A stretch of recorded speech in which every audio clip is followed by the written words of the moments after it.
Okay, welcome back to my opinion. This little video is going to be about a trend that seems to be going on throughout the country and maybe even the world, at least in Europe and the United States, probably Canada. And that is the fact that more and more cities are starting to go red, and they're not as blue as they used to be. Now, cities have always been traditionally pretty Democrat, pretty liberal, pretty blue, and they still are, but there seems to be a trend.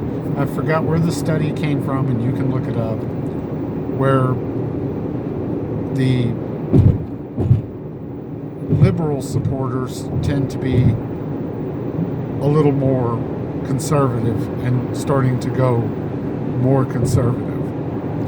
Now, why are cities traditionally blue in the first place?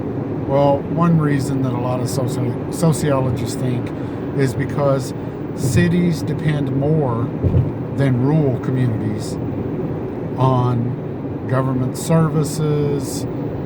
They're more dependent upon, police and public schools.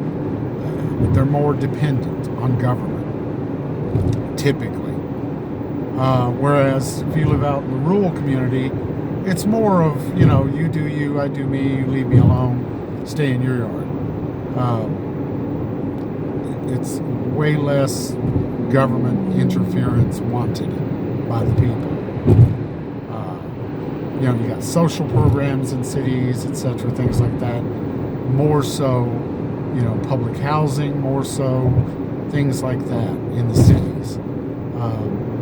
So they tend to be a little more Democrat voting because Democrats and liberals tend to be more pro, public housing, etc., things like that, welfare, food stamps, etc.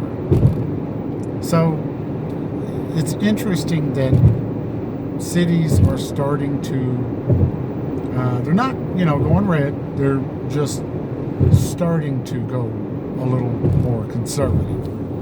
It's interesting, and I think a lot of that is a lot of people in the cities are starting to see that, public schools are in horrible shape. You can't pay bus drivers enough. I mean, in the county that I used to live in Jefferson County, Kentucky, they're offering $50,000-$70,000 for school bus drivers and still having a hard time getting them. Cops, 70-some thousand, and still having a hard time to get them.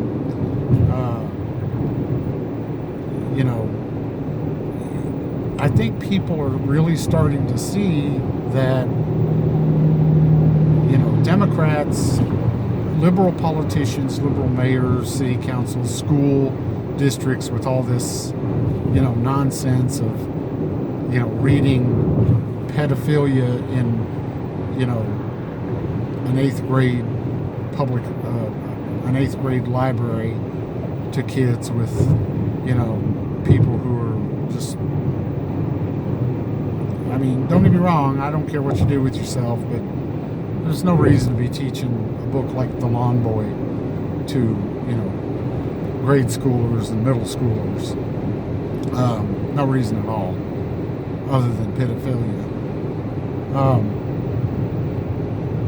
But this whole woke, liberal, cancel culture, extreme liberal views of things like that are starting to sway even the people in the cities who are starting to see that, this is just not the way to go. This is not the direction that we need to go. We're pro this, we're pro that, but at the same time, we don't want to get ridiculous. So I want to keep track of the trend, but look it up. Tell me what you think. Leave me a comment. Do you notice it? Do you see it? Let me know. Like, share, and subscribe. Stay safe and be safe.